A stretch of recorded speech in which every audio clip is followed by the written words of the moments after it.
আসসালামু আলাইকুম। বাংলাদেশ অষ্টম শ্রেণীর প্রিয় শিক্ষার্থীবৃন্দ, আশা করছি সবাই ভালো আছো।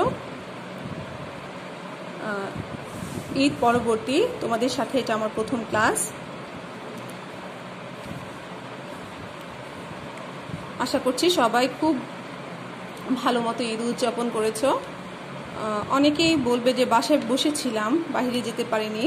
তবে এটাও কিন্তু আমাদের এবারের জন্য ঈদের একটি বড় আনন্দ। কারণ হচ্ছে আমরা সবাই আল্লাহর রহমতে আমরা যারা সুস্থ ছিলাম, এটা আল্লাহর পক্ষ থেকে আমাদের জন্য একটি বিশেষ নিয়ামত হিসেবে আল্লাহ আমাদেরকে দান করেছেন।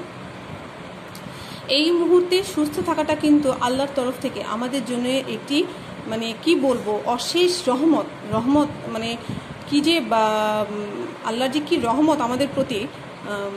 তো সেজন্য আমরা সবাই আল্লাহর কাছে শুকরিয়া আদায় করছি। তো সবাই আল্লাহর কাছে শুকরিয়া আদায় করবে এবং নিজেদের জন্য, পরিবারের জন্য, তোমার কাছের আত্মীয় স্বজন, বন্ধু বান্ধব, প্রতিবেশী এবং সেই সাথে আমাদের জন্য তোমার টিচারদের জন্য দোয়া করবে, সবাই যেন আমরা সুস্থ থাকতে পারি। তো চলো আমরা এর সাথে পড়াশোনাও চালিয়ে যাই। পড়াশোনা তো করতেই হবে, জীবন চলবে, জীবন থেমে থাকবে না। তো আমরা শুরু করব আজকে। আমরা কত অধ্যায় ছিলাম মনে আছে সবার? আমরা ছিলাম অধ্যায় 12-তে। অধ্যায় 12 আমি একটু মনে করিয়ে দিচ্ছি। বাংলাদেশের প্রাকৃতিক সম্পদ নিয়ে পড়ছিলাম আমরা এখানে 4 তারিখে একটা ক্লাস করেছি, সেটা ছিল আমাদের 13তম ক্লাস। বাংলাদেশের বিভিন্ন প্রাকৃতিক সম্পদ আমরা পড়েছিলাম। পাঠ 1 প্রাকৃতিক সম্পদগুলো কি কি সেগুলো নিয়ে পড়েছিলাম। পাঠ 2 পড়েছিলাম আর্থসামাজিক অগ্রগতিতে প্রাকৃতিক সম্পদের ভূমিকা, অর্থাৎ আর্থসামাজিক উন্নয়নে প্রাকৃতিক সম্পদগুলো কিভাবে ভূমিকা পালন করছে সেই বিষয়ে পড়েছিলাম। এবার আমরা পাঠ 3, এই ক্লাসে আমরা পাঠ 3 পড়ব। আজকে হচ্ছে আমাদের 14 নম্বর ক্লাস এবং আজকে তারিখ হচ্ছে 25 তারিখ। 25 তারিখ। আচ্ছা দেখো, বাংলাদেশের জীব বৈচিত্র্য। বাংলাদেশের জীব বৈচিত্র্য জানার আগে আমাদেরকে জানতে হবে জীব বৈচিত্র্য কি। জীব বৈচিত্র্য হচ্ছে যে প্রকৃতির মধ্যে যে আমরা যে সব ধরনের মানুষ সহ অন্যান্য যত জীব আছে, সেই সকল জীব যে নিয়মে বেঁচে থাকে তাকেই বলা হয় জীব বৈচিত্র্য, সংক্ষেপে বলা হয় জীব বৈচিত্র্য। দেখো, প্রতিটা জীব, যেমন ধরো মানুষ প্রজাতি, তুমি, আমি, আমরা কিন্তু একটা নিয়মে বেঁচে থাকি। আমরা প্রকৃতি থেকে আমাদের যা প্রয়োজন সেগুলো আমরা গ্রহণ করছি এবং আমরা একটা নিয়ম আকারে বেঁচে আছি। কিন্তু এই নিয়মটা যদি ব্যাঘাত ঘটে তখন কি হবে? মানুষ প্রজাতি হুমকির মুখে পড়বে। যেমন ধরো প্রকৃতির যদি আবহাওয়া বলো বা প্রকৃতির কিছু বিষয় আছে যেগুলো নিজে কি বলে যে সেগুলোর যদি কোনো নিয়মে কোনো ব্যাঘাত ঘটে তখন মানুষের প্রজাতি কিন্তু হুমকির মুখে পড়বে। অর্থাৎ নিয়মের ব্যাঘাত ঘটলেই জীবের কিন্তু জীবন বিপন্ন হওয়ার সম্ভাবনা আছে। তার মানে যে সব জীবই একটি নিয়মে বেঁচে থাকে, আর এটাকেই সংক্ষেপে বলা হয় জীব বৈচিত্র্য। তোমরা এই লাইনটা দাগিয়ে নাও। হ্যাঁ, এখানে এই লাইনটা দিয়ে জ্ঞানমূলক প্রশ্ন হতে পারে, জীব বৈচিত্র্য কি বা বলতে কি বোঝো। এরপর দেখো, এখানে তেমন বোঝানো কিছু নেই, আমি যেটা প্রথমেই বললাম সেগুলোই। আর এখন রিডিং পড়ে দিচ্ছি। মানুষ, প্রাণী ও কীট পতঙ্গ সহ জীবজগৎ প্রকৃতির মধ্যে ভারসাম্য বজায় রেখেই বেঁচে থাকে। জলবায়ু ও তাপমাত্রার নানা পরিবর্তনের ফলে জীবজগতের বিভিন্ন প্রাণী ও তরুলতার জন্ম বা মৃত্যু ঘটে। লক্ষ লক্ষ বছর আগে পৃথিবীর জলবায়ুতে যেসব প্রাণী বেঁচে ছিল, তাপমাত্রা ও জলবায়ু পরিবর্তনের ফলে তাদের মধ্যে অনেক প্রাণীরই বিলুপ্তি ঘটেছে। প্রকৃতির মধ্যে সব প্রাণীর অস্তিত্ব, বংশ বিস্তার ও বিবর্তন ভারসাম্যপূর্ণভাবে ঘটে চলেছে। প্রাণীরা একে অন্যের উপর নির্ভরশীল। সবুজ গাছপালা বাতাসে যে অক্সিজেন ছড়িয়ে দিচ্ছে তা গ্রহণ করে প্রাণীরা বেঁচে থাকে। আবার প্রাণীদের কাছ থেকে প্রয়োজনীয় নাইট্রোজেন পায় গাছপালা। বনে বিভিন্ন প্রাণী একে অন্যকে শিকার করে বেঁচে থাকে। প্রাণীদের বংশ বিস্তার ঘটে একই নিয়মে। ঘূর্ণিঝড়ে সুন্দরবনের প্রাণী ও গাছপালার ক্ষতি হয়, আবার প্রকৃতির নিয়মেই সুন্দরবন গাছপালা ও প্রাণীতে পূর্ণ হয়ে ওঠে। তাহলে দেখো কিভাবে প্রাণী প্রকৃতির ওপর নির্ভর করে প্রকৃতির মধ্যে বেঁচে থাকছে। এবার আমরা পড়ব বাংলাদেশের জীববৈচিত্র্যের অবস্থা, মানে বাংলাদেশের জীব কিভাবে কোন নিয়মে প্রকৃতিতে বেঁচে আছে এবং তাদের কি অবস্থায় আছে। আমরা জানি যে বাংলাদেশ একটি অত্যাধিক জনবহুল দেশ, আয়তনের তুলনায় এখানে জনসংখ্যা অনেক বেশি, এবং মূলত এই অতিরিক্ত জনসংখ্যার ফলেই আমরা বিভিন্ন সমস্যার সম্মুখীন হচ্ছি।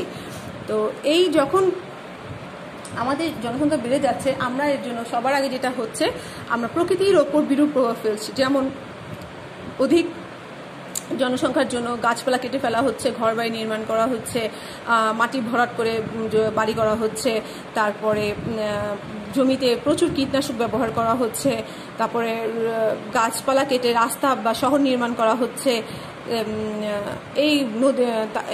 তারপরে শিল্প কারখানা তৈরি করা হচ্ছে। এই সকল বিষয়গুলোই কিন্তু আমাদের প্রকৃতির ওপর বিরূপ প্রভাব ফেলছে। আর যেমন গাছপালা কেটে ফেলার ফলে আমরা যেটা জানবো, বাতাসে অক্সিজেনের পরিমাণ কমে যাবে, যা কিনা মানুষ প্রজাতি সহ সকল ধরনের জীবনের জন্য বিপর্যয় ডেকে আনবে, মারা যাবে অক্সিজেনের অভাবে একসময়। আবার এছাড়াও দেখা যায় যে নদী ভরাট করার ফলে নদী ভরাট করার ফলে নদীতে যে জলচর প্রাণী আছে এবং মাছের যে বংশ আছে সেটা কিন্তু বিলুপ্ত হয়ে যাবে আস্তে আস্তে। অথবা দেখা যায় জমিতে যে কীটনাশক রাসায়নিক সার ব্যবহার করা হচ্ছে, এটা কি হয়, বৃষ্টির পানিতে ধুয়ে নদী নালা খাল বিলে গিয়ে মেশে, এবং সেখানে মিশে গিয়ে যে মাছ আছে বা যে জলচর প্রাণী আছে সেগুলোর জন্য কিন্তু হুমকির সম্মুখীন হয়ে যায়। এভাবেই কিন্তু মানুষের বিভিন্ন কর্মকাণ্ড প্রকৃতির ওপর বিরূপ প্রভাব ফেলে বা আমাদের জীববৈচিত্র্যের ওপর ক্ষতিকর প্রভাব ফেলছে। এই ছিল মূল কথা। এখন আমি তোমাদের বইয়ের ভাষায় একটু পড়িয়ে দিচ্ছি। বাংলাদেশে এক সময় প্রচুর বনজঙ্গল, জীবজন্তু ও পশু পাখি ছিল। নিচু জলাভূমিতে ছিল প্রচুর জলচর প্রাণী। দেশের জনসংখ্যা বেড়ে যাওয়ায় জলাভূমি ভরাট করে ঘরবাড়ি, রাস্তাঘাট ও শহর নির্মিত হচ্ছে। জীববৈচিত্র্যের ওপর যার নেতিবাচক প্রভাব পড়েছে। ঘরবাড়ি ও রাস্তাঘাট নির্মাণের ফলে পানির প্রবাহ ব্যাহত হচ্ছে, ফলে জলচর প্রাণী ও মাছের বংশ বিস্তারে বাধার সৃষ্টি হচ্ছে। ঘরবাড়ি, রাস্তাঘাট ও শহরগঞ্জ গড়ে ওঠার ফলে দেশে কৃষি জমির পরিমাণ কমে যাচ্ছে। যেখানে সেখানে শিল্প কারখানা তৈরি হওয়ার ফলে কারখানার রাসায়নিক বর্জ্যে নষ্ট হচ্ছে জমির উর্বরতা। বেশি মানুষের জন্য বেশি খাদ্য উৎপাদনের লক্ষ্যে রাসায়নিক সার ও কীটনাশক ব্যবহার করতে হচ্ছে। এর ফলে বাধাগ্রস্ত হচ্ছে মাছ, পোকামাকড় ও পাখির বংশ বিস্তার, তাতেও জীববৈচিত্র্য নষ্ট হচ্ছে। দেশের জনসংখ্যা বেড়ে যাওয়ার ফলে গাছপালা, প্রাণী সম্পদ ও মৎস্য সম্পদের ওপর চাপ পড়ছে। শহরে গ্যাস ও পানি সরবরাহ কমে গেছে। গ্রামাঞ্চলেও গাছপালা কমে যাওয়ায় সেখানেও তাপমাত্রা বেড়ে গেছে। জীববৈচিত্র্য নষ্ট হওয়ার পরিণতি আমাদের জন্য ভয়ঙ্কর হবে। এই বিপদ মোকাবেলায় এখনই আমাদের সচেতন ও সক্রিয় হতে হবে। অর্থাৎ আমাদের দেশের যে কর্মকাণ্ড, আমাদের যে কর্মকাণ্ড, এগুলো কিন্তু আমাদের জীববৈচিত্র্য নষ্ট হওয়ার জন্য অত্যন্ত হুমকির সম্মুখীন হয়ে দাঁড়িয়েছে। তো আমাদেরকে অতি সত্বর এগুলো নির্মূল করার জন্য সচেতন হতে হবে। অর্থাৎ আমাদের জীববৈচিত্র্য রক্ষা করার জন্য আমাদের এখনই বিভিন্ন করণীয় হাতে নিতে হবে। তো আমরা এখন জানবো যে এই জীববৈচিত্র্য রক্ষার জন্য আমাদের কি কি করণীয় আছে বা আমরা কি কি ব্যবস্থা নিতে পারি। তোমরা এতটুকু কিন্তু মুখস্থ করতে হবে। মুখস্থ বলতে ওই যে নিজের মতো করে পয়েন্টগুলো ঠিক রেখে নিজের মত ভাষায় লিখতে পারো। যেমন আমাদের কি করতে হবে, জনসংখ্যা কমিয়ে আনতে হবে, কৃষি জমি নষ্ট করা যাবে না, কৃষি উৎপাদনে জীববৈচিত্র্য রক্ষার নীতি অনুসরণ করতে হবে, রাসায়নিক সার ও কীটনাশক ব্যবহার কমিয়ে আনতে হবে, স্বাভাবিক পানি প্রবাহ বন্ধ করা যাবে না, জলাধার নির্মাণ ও সংরক্ষণ করতে হবে, রাসায়নিক দ্রব্য ব্যবহারের নিয়ম মেনে চলতে হবে, খনিজ সম্পদ ব্যবহারের প্রাকৃতিক নিয়ম মানতে হবে, বনজ সম্পদ বাড়াতে হবে এবং দেশে আরও বন সৃষ্টি করতে হবে, পশু ও মৎস্য সম্পদ রক্ষা ও বৃদ্ধি করতে হবে, জীববৈচিত্র্য রক্ষার জন্য সরকারি ও ব্যক্তি পর্যায়ে সর্বোচ্চ সতর্কতা গ্রহণ করতে হবে। মনে রাখতে হবে বাংলাদেশের জীববৈচিত্র্য সর্বোচ্চ হুমকির মুখে রয়েছে। আচ্ছা, এই ছিল পয়েন্টগুলো। আর এখানে একটা কাজ আছে, দেখো, বাংলাদেশের জীববৈচিত্র্যের বাস্তব অবস্থার চিত্র তুলে ধরে একটি প্রতিবেদন তৈরি করো। আচ্ছা, চিত্র তুলে ধরে, এখানে চিত্র আবারও বলছি, চিত্র মানে অঙ্কন করা না, আঁকা নয়, ছবি আঁকা নয়, চিত্র মানে ব্যাখ্যাটা তুলে ধরা, বাস্তব যে অবস্থাটা সেই অবস্থার ব্যাখ্যাটা তুলে ধরতে হবে। এই যে এইটা হচ্ছে এর উত্তর, এতটুকু। আচ্ছা, এখন আমরা যাচ্ছি বাংলাদেশের প্রধান প্রধান শিল্প। বাংলাদেশের প্রধান প্রধান যে শিল্পগুলো, এগুলো কিন্তু আমরা ক্লাস 5-এ পড়েছিলাম, যে পোশাক শিল্প, বস্ত্র শিল্প, চিনি শিল্প, কাগজ শিল্প, সিমেন্ট শিল্প, ওষুধ শিল্প, সার শিল্প, চা শিল্প, তুলা শিল্প, অনেকগুলো পড়েছিলাম। সেগুলোই আমরা আজকে ক্লাস 8-এ পড়ছি একটু ব্যাখ্যা আকারে। মূল যে লাইনগুলো ইম্পর্টেন্ট সেগুলো আমি তোমাদেরকে আন্ডারলাইন করে দিয়েছি, তোমরা দাগিয়ে নিবে। বাংলাদেশের অর্থনীতির একটি গুরুত্বপূর্ণ খাত শিল্প। মোট অভ্যন্তরীণ উৎপাদনে জিডিপি এ খাতের অবদান ক্রমশ বৃদ্ধি পাচ্ছে। জিডিপি অর্থ হচ্ছে আমাদের মোট দেশের উৎপাদন। দেশি ও বিদেশি উদ্যোক্তারা ইতিমধ্যে বাংলাদেশে বেশ কিছু শিল্প প্রতিষ্ঠান গড়ে তুলেছে। বাংলাদেশের আর্থসামাজিক জীবনে যার ব্যাপক প্রভাব পড়েছে। নিচে বাংলাদেশের প্রধান প্রধান শিল্পের বিবরণ দেওয়া হলো। আচ্ছা, এখানে দেখো পাট শিল্প, যে 1951 সালে নারায়ণগঞ্জে আদমজী পাটকল প্রতিষ্ঠার মাধ্যমে পাট শিল্পের যাত্রা শুরু হয়। এ দেশে একসময় প্রধান অর্থকরীর ফসল ছিল পাট। পাট বিক্রি করে কৃষক তার পরিবারের টাকার চাহিদা পূরণ করত। এক সময় একটা পাটকলগুলো শুধু পাটের বস্তা উৎপাদন করত। এখন পাট দিয়ে নানা পণ্য সামগ্রী উৎপাদনের সম্ভাবনা তৈরি করেছে, ভবিষ্যতে আরও হবে। বস্ত্র শিল্প, 1947 সালে এদেশে মাত্র 8টি বস্ত্রকল ছিল। বর্তমানে ঢাকা, কুমিল্লা, নোয়াখালী, চট্টগ্রাম, টাঙ্গাইল প্রভৃতি অঞ্চলে প্রচুর বস্ত্র ও সুতা কল রয়েছে। বাংলাদেশে তুলনামূলকভাবে কম মূলধন ও অধিক শ্রমিক ব্যবহার করে এই শিল্পের উৎপাদন বাড়ানো সম্ভব। শিল্পায়নের প্রাথমিক পর্যায়ে বস্ত্র শিল্পের প্রাধান্য ছিল। আচ্ছা, আমি যেখানে আন্ডারলাইন করেছি তোমরা কিন্তু সেগুলো অবশ্যই দাগিয়ে নিবে। পোশাক শিল্প, সাম্প্রতিককালে বাংলাদেশের তৈরি পোশাক শিল্পের উল্লেখযোগ্য অগ্রগতি হয়েছে। গত শতকের 80-র দশকে এই শিল্পের অগ্রযাত্রা শুরু হয়। অতি স্বল্প সময়ে এই শিল্পটি দেশের বৃহত্তম রপ্তানিমুখী শিল্পে পরিণত হয়েছে। দেশে বর্তমানে প্রায় 3000-এর অধিক পোশাক শিল্প ইউনিট রয়েছে। এটা একটু দাগিয়ে নাও, 3000-এর অধিক ইউনিট রয়েছে। এতে প্রায় 40 লক্ষ শ্রমিক কাজ করছে। বাংলাদেশে আমেরিকা যুক্তরাষ্ট্র ও ইউরোপের দেশগুলোতে পোশাক রপ্তানি করে বিপুল পরিমাণ বৈদেশিক মুদ্রা অর্জন করে। আমেরিকা যুক্তরাষ্ট্র ও ইউরোপের দেশসমূহে। চিনি শিল্প, বাংলাদেশে প্রচুর আখের চাষ হয়। আখ থেকে চিনি ও গুড় তৈরি হয়। 1933 সালে নাটোরের গোপালপুরে প্রথম চিনিকল প্রতিষ্ঠিত হয়। বর্তমানে দেশে 17টি চিনিকল আছে। আমাদের চাহিদা অনুযায়ী চিনি দেশে উৎপাদিত হয় না, ফলে বাংলাদেশকে প্রতি বছর প্রচুর চিনি বিদেশ থেকে আমদানি করতে হয়। কাগজ শিল্প, 1953 সালে চন্দ্রঘোনায় কর্ণফুলী কাগজের কল স্থাপিত হওয়ার মধ্য দিয়ে এদেশে কাগজ শিল্পের যাত্রা শুরু হয়। অর্থাৎ আমাদের দেশের প্রথম কাগজ কলটি হচ্ছে চন্দ্রঘোনার কর্ণফুলী কাগজ কল। এটাও স্থাপিত হয় 1953 সালে। স্থানীয় বাঁশ ও বেতকে ব্যবহার করে কাগজ উৎপাদন শুরু হয়। স্থানীয় বাঁশ ও বেত, কাগজ উৎপাদনের শুরু হয় কি দিয়ে? স্থানীয় বাঁশ ও বেত দিয়ে। দেশে এখন সরকারি বেসরকারি বেশ কয়েকটি কাগজের কল রয়েছে। সরকারি পর্যায়ে কর্ণফুলী, পাকশি, খুলনা হার্ডবোর্ড ও নিউজপ্রিন্ট মিল ছাড়াও বেসরকারি পর্যায়ে বসুন্ধরা ও মাগুরা পেপার মিল উল্লেখযোগ্য কাগজ শিল্প প্রতিষ্ঠান।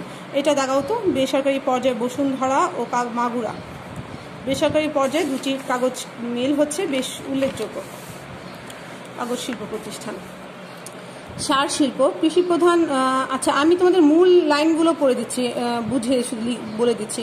সার শিল্প হচ্ছে 1961 সালে সিলেটের ফেঞ্চুগঞ্জে প্রথম প্রাকৃতিক গ্যাস ভিত্তিক সার কারখানা প্রতিষ্ঠিত হয়। এদেশে প্রায় 8টি সার কারখানা চালু রয়েছে।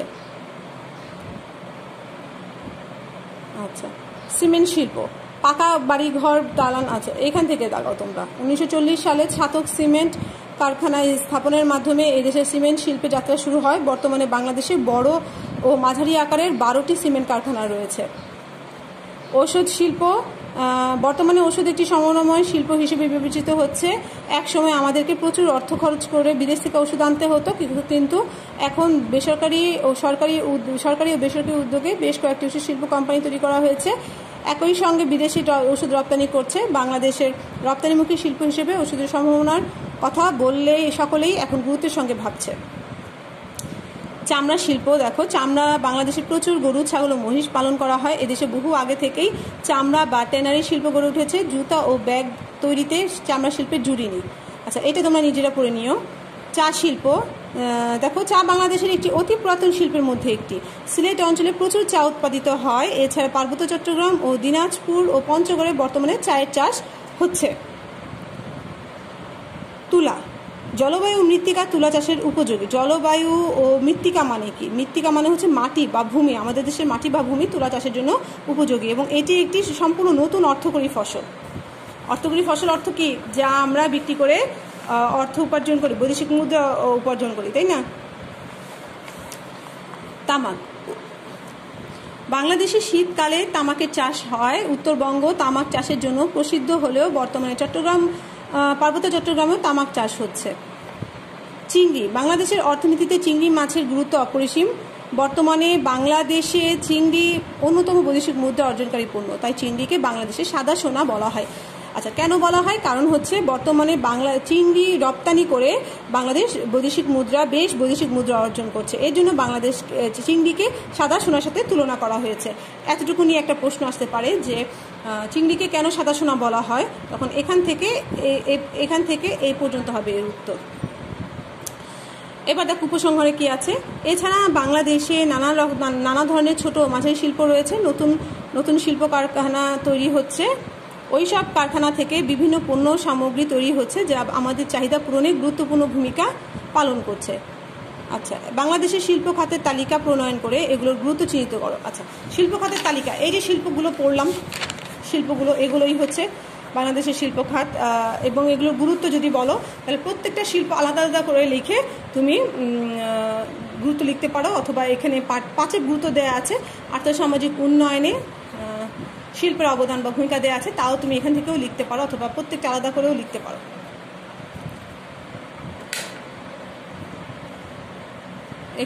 এখানেও কিন্তু গুরুত্ব দেওয়া আছে। এই যে দেখো, এখানে এই লাইনগুলো কিন্তু গুরুত্ব মানে ভূমিকাগুলো উল্লেখ করা আছে।